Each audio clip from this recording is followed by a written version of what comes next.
Hey guys, welcome back. I hope you are having an amazing day. Let's get right into the stories. The first one is an entitled People Story. I've always believed in the power of hard work and responsible financial decisions. After years of dedication and saving, I finally achieved my dream of retiring comfortably with a beautiful house and a backyard pool. Meanwhile, my neighbor seemed to have a completely different mindset. He was younger than me, but had a reckless desire to get rich quickly and squander his money. Though I didn't particularly like him, I couldn't ignore the fact that he frequently shared his questionable activities with me. One day, he even offered to help me evade taxes by using his dubious methods. I promptly declined, opting for the straightforward approach of paying my taxes and leading an honest life. He also made several not-so-subtle attempts to sell me drugs, which was quite baffling to me. Weren't drug dealers supposed to keep a low profile? Despite his flaws, I didn't consider him to be an inherently bad person, just someone misguided in his pursuit of wealth. However, there was one thing that irked me about him: his evident jealousy over my pool. On numerous occasions, I caught him trying to sneak into my yard wearing swimming trunks, attempting to enjoy my pool without permission. Firmly and resolutely, I would chase him away, and he never put up a fight. While he did ask if he could host a party at my pool, I always denied his request. Surprisingly, he never persisted, so I couldn't quite decipher his character apart from his desire to acquire riches without putting in the hard work. One weekend, I embarked on a trip to visit my son, who had recently become a father. I didn't worry much about my property since I lived in a decent neighborhood and had installed security cameras. My son had even helped me set up an app on my phone to monitor any unusual activities remotely. During the final night of my trip, my phone alerted me of motion detected in the backyard. Assuming it was a raccoon, I didn't think much of it. Little did I know what awaited me upon my return. When I arrived the next day, I found my once pristine pool area in utter disarray. Empty beer bottles and drugs littered the ground, and the water had an unusual color, indicating alcohol had been carelessly spilled. Cups, plates, and even items of clothing were strewn all around. I promptly filed a police report and provided them with the footage of the party that I had captured on my phone. It was the final straw with my neighbor, and I decided to press charges against him for trespassing and property destruction. As expected, he was obligated to pay for the damages, but with the extent of the destruction, I doubted he would have much left. Moreover, the presence of drugs in the video prompted the police to obtain a warrant and search his house, leading to the discovery of a significant quantity of narcotics. Consequently, he faced charges related to drug possession and intent to distribute. While the trespassing charge might have seemed trivial in comparison, I couldn't let it slide. It was time for me to take matters into my own hands. I contacted the IRS, informing them about my neighbor's boastful claims of evading taxes in his business. I urged them to investigate further, which they promptly did. Unveiling his deceitful tactics, they discovered that he had been fraudulently writing off his business taxes by disguising them as large donations to a charity. However, upon investigation, they realized that the charity was merely a front, redirecting funds back into his personal account to evade taxes. It was a poorly constructed scheme, and the IRS saw through it immediately. Consequently, his business was shut down, and any prospects of starting a new venture were extinguished. I wasn't privy to the exact duration, but due to the multitude of charges against him, he was sentenced to spend a considerable amount of time behind bars. The guy who aspired to get rich without working and who had invaded my pool was now penniless and confined within prison walls. I don't wish ill upon anyone, but it was a poignant lesson about the consequences of pursuing wealth through illegal means. The next one is a pro-revenge story.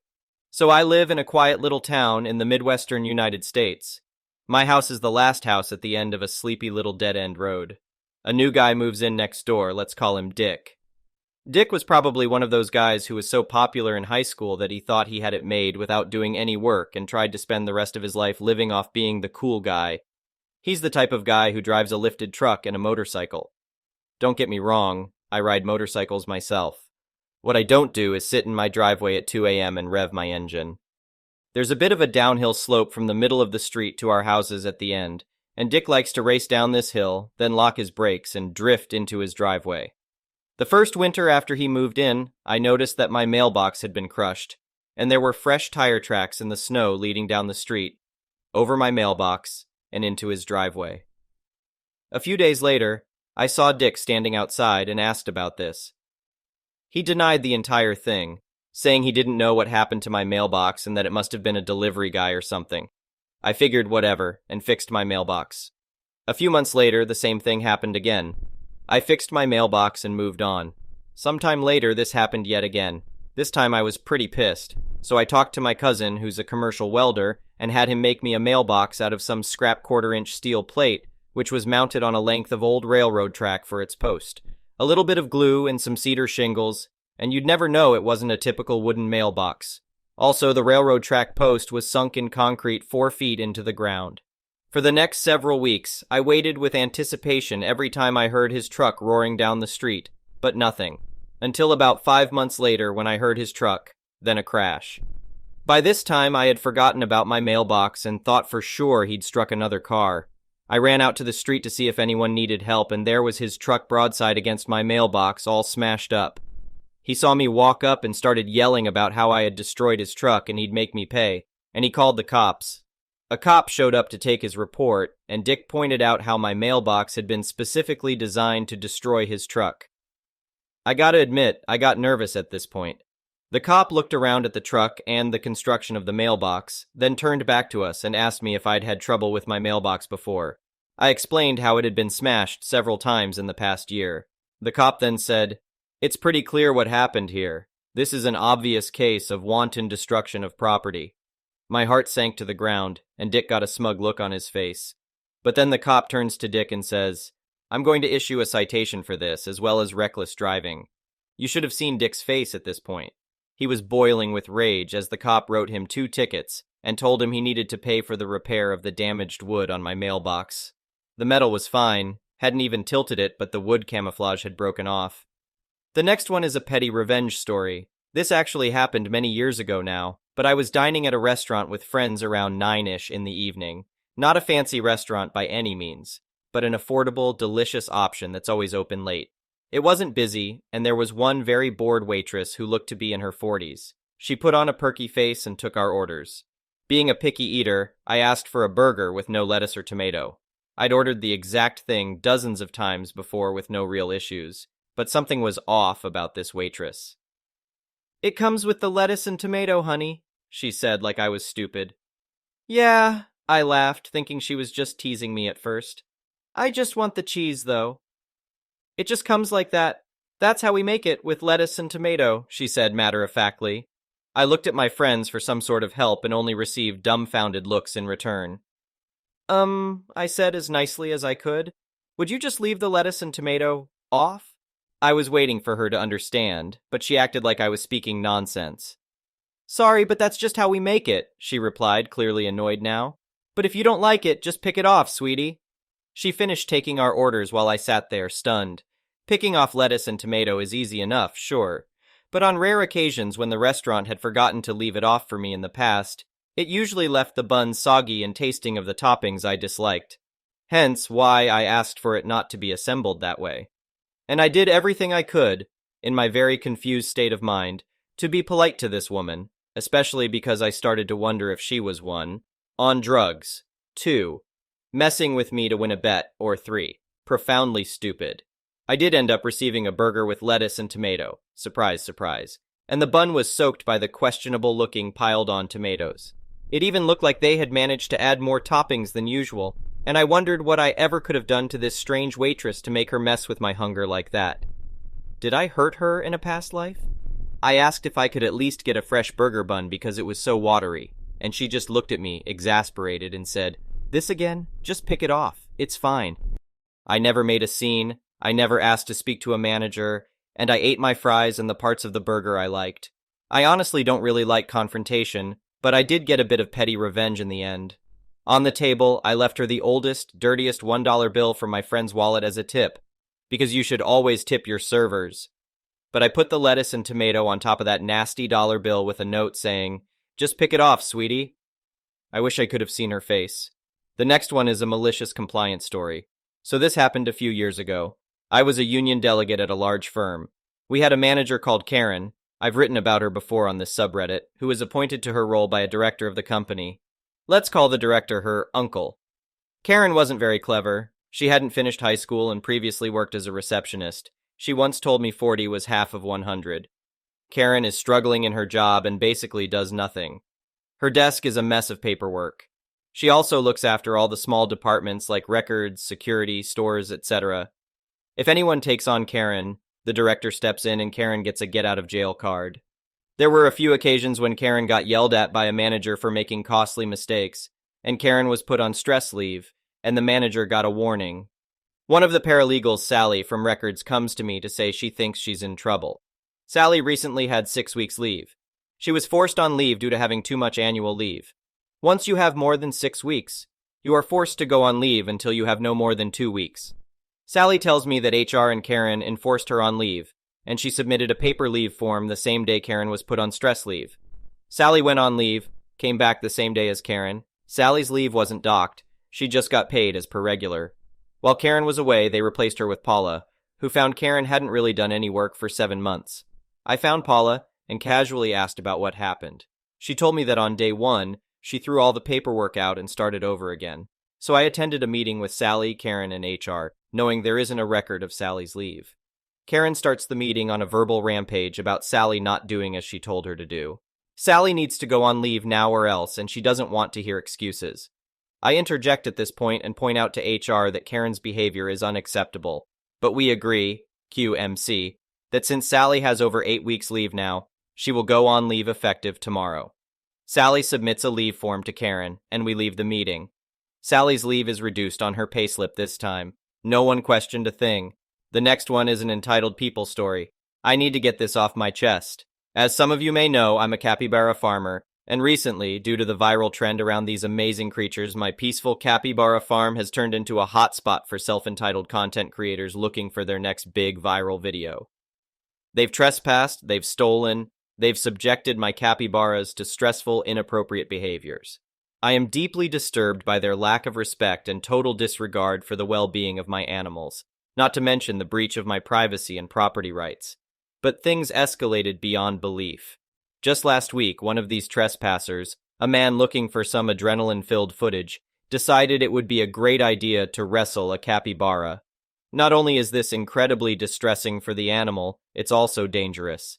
And surprise, surprise, the man ended up seriously injuring or losing part of his genitals.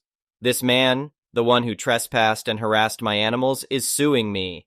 Apparently, he thinks I'm responsible for damage to his reproductive organs that occurred while he was illegally on my property and distressing my animals. A few days ago, I woke up to find my capybaras all huddled together in one corner of the farm, clearly terrified.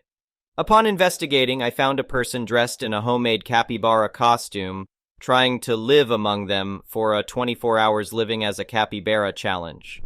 It's clear there was some sort of sexual element. Not only had they trespassed onto my property in the dead of night, but they were also equipped with various props and toys they thought capybaras played with, a beach ball and a squeaky toy, among other less tasteful things.